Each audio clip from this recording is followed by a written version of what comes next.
याद आ गई, हम कह देते हैं। यहाँ वृंदावन में एक माताजी रहती थी, सोमाणी बाई, बड़ी भक्ता थी। तो वो हमारे महाराज जी का, भक्तमाली जी का दर्शन करने गई और महाराज जी के आसन का जो चद्दर था वो बहुत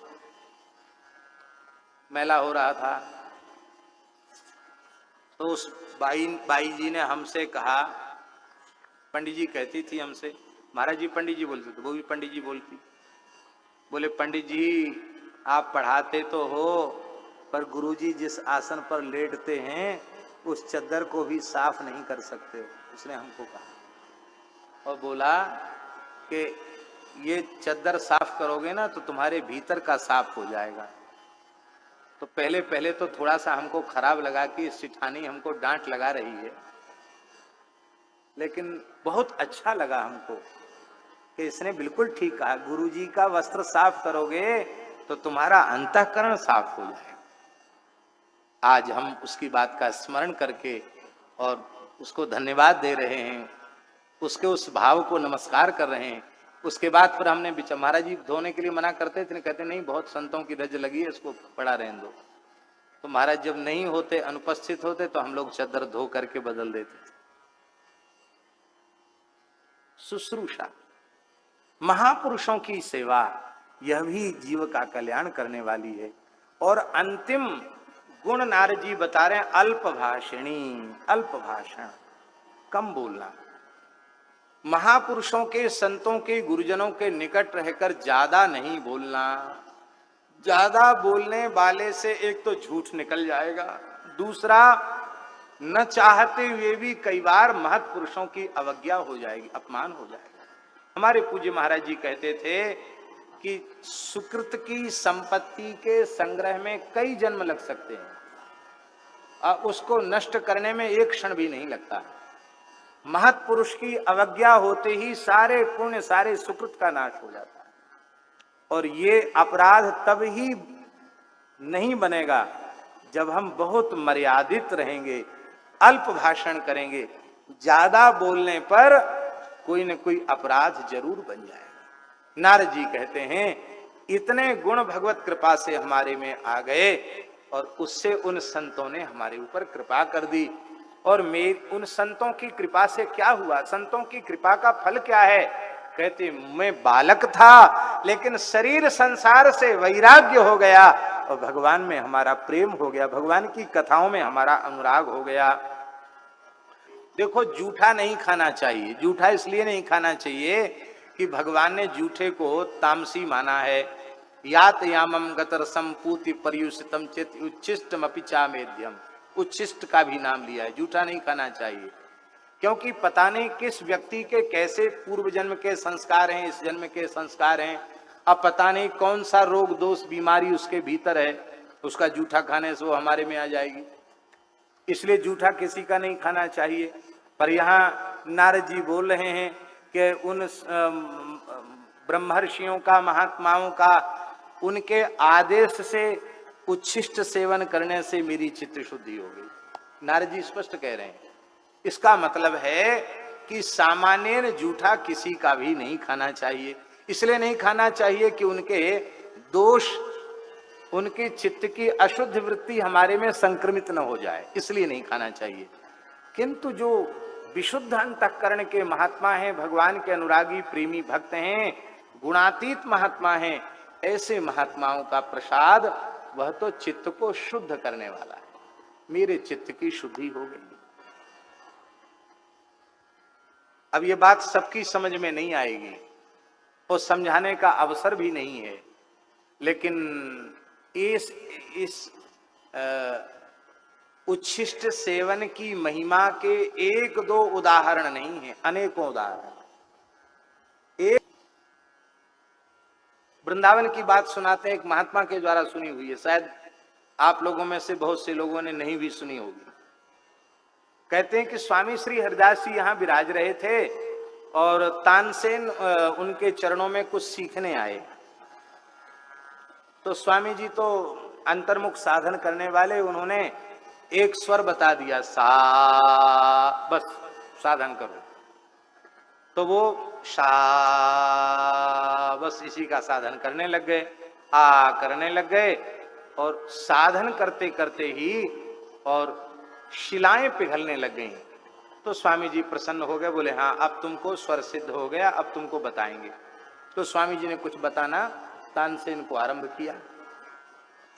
एक दिन स्वामी जी ने बिहारी जी का कुछ अधरामृत प्रसाद दोना में लिया और दोना को फेंकना चाहते थे, तो तानसेन ने हाथ बढ़ाकर अपनी अंजलि में ले लिया। और देखते देखते दोना में कुछ सामग्री नहीं थी, वो प्रसाद तो पा लिया था स्वामी जी ने, पर उस दोने को ही चबा के खा गया तानसेन। तो दोने को चबा कर खा गया। तो स्वामी जी ने उसकी श्रद्धा को देखा, अब कुछ बोले नहीं, केवल देखकर मुस्कुरा गए। स्वामी जी जैसे ही मुस्कुराए, संपूर्ण राग रागनियां तानसेन के भीतर प्रकट हो गए। ये यहां की कथा है। कितने उदाहरण बतावें। एक महात्मा थे, परम पूज्य प्रातः स्मरणीय स्वामी श्री शरणानंद सरस्वती जी महाराज, बरुआ सागर वाले स्वामी जी, जगत गुरु शंकराचार्य स्वामी श्री ब्रह्मानंद सरस्वती जी के वे शिष्य थे। श्री स्वामी अखंडानंद सरस्वती जी, श्री स्वामी करपात्री जी, और वर्तमान में ये जगत गुरु जी भी, पुरी वाले जगत गुरु जी भी तो उन्हीं के शिष्य हैं, श्री स्वामी ब्रह्मानंद जी के, इनके गुरु भाई थे वो। बड़ा दिव्य पवित्र जीवन था। अपने संपूर्ण जीवन में कंचन और कामनी का स्पर्श उन्होंने नहीं किया। सन्यास धर्म की निष्ठा का पूर्ण श्रद्धा से पालन करते थे। बड़ा दिव्य जीवन था उनका। कभी किसी से चरण स्पर्श नहीं कराते और कभी किसी को जूठा नहीं देते, शिष्य भी कभी नहीं बनाते, पैसा भी नहीं छूते, बहुत नियम थे उनके। हमको भी उनके चरणों में लगभग 1 वर्ष रहने का अवसर मिला। वो 24 घंटे में एक बार भिक्षा लेते थे और शाम को कभी कभी उनका मन होता तो कोई एक फल पा लेते थे। तो एक सेब उन्होंने अपने कमंडल के जल से धोया और मन ही मन भगवान को अर्पित किया और एक सेब पाया।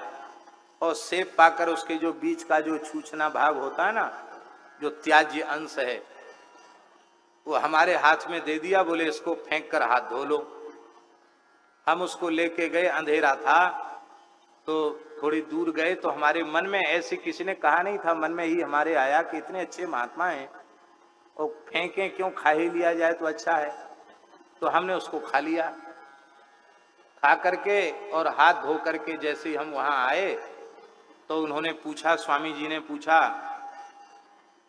वो भी पंडित जी ही बोलते थे, बोले क्यों पंडित जी फेंक के आए? हमने कहे जी स्वामी जी। बस इतना सुनते ही वो नाराज हो गए।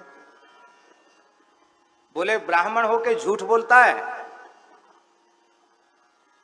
हमने फेंकने के लिए दिया था कि खाने के लिए दिया था? अरे सन्यासी का जूठा नहीं खाना चाहिए, तुम्हें पता है? क्यों खाया? ब्राह्मण सन्यासी का जूठा खाएगा धर्म भ्रष्ट हो जाएगा, क्यों खाया? बहुत बिगड़ने लगे। अब शरीर की आयु लगभग 10 वर्ष की रही होगी। बालानाम रोदनम बलम, उन्होंने जोर से डांटा तो हम रोने लगे। पहले जूठा खा लिया, अब रोता है, क्यों खाया? तो हमने कहा हमने धर्म भ्रष्ट होने के लिए थोड़ी खाया। किस लिए खाया? हमने कहा आप अच्छे महात्मा हो, आपका प्रसाद हम ले लेंगे तो हम भी अच्छे हो जाएंगे, इसलिए खाया। सरल भाव से जो बात थी वो बता दी। जैसे ही बताई तो वो तो डांटने का नाटक जैसे बाहर से ही कर रहे हों, तुरंत वो उनकी आंख में आंसू भरे आए और उन्होंने कहा कि देखो अब दोबारा मत खाना हमारा जूठा, क्योंकि हम किसी को जूठा देते नहीं हैं, पर तुमने श्रद्धा पूर्वक जूठा खाया है। अब तुम संसार के योग्य नहीं रहे, अब तुम संसार में फंस नहीं सकते हो, अब तो तुमको साधु बनना ही पड़ेगा।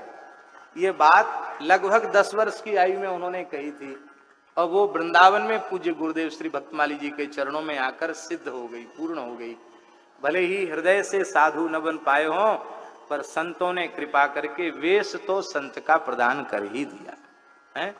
तो ये संत के बिना जाने पहचाने लिए हुए उच्छिष्ट की महिमा है।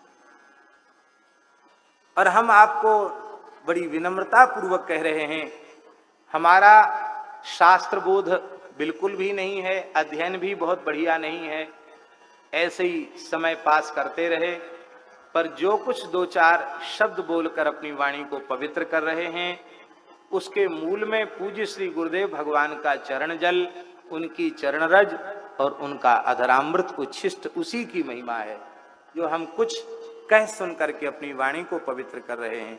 यह केवल उनकी कृपा है और अपना कोई साधन नहीं है।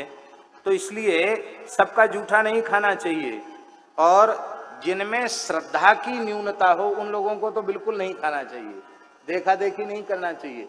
जूठा भी खाएं फिर निंदा भी करें और दोष भी देखें, ये नाटक ठीक नहीं है।